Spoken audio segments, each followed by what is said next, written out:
Адамды жасынан ерте қартайтатын дүние ол уайым. Біз нені уайымдаймыз? Болмаған дүниеге уайымдаймыз.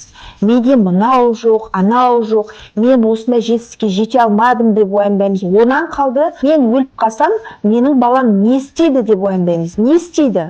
Яғни сен не ойлайсың, соның барлығы орындалады. Кез келген адам өзінің өмірін қалыпқа келтіру үшін іштегі жан дүниесімен жұмыс жасау керек.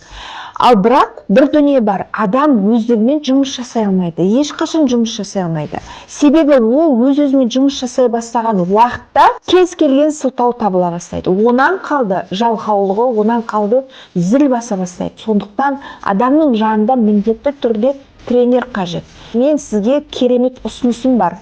Менің парақшама тіркеліп қарасаңыз, трансформациялық ойын бар. Сол ойынды ойнау арқылы өзіңіздің жан дүниеңіздегі мына іштегі хаостың барлығын тоқтата аласыз. Менің айтқым келгені, мен сізге көмектесе аламын. Сондықтан сіз міндетті түрде менімен бір трансформациялық разборды ойнауға келіңіз. Комментарийме трансформация сөзін жазыңыз.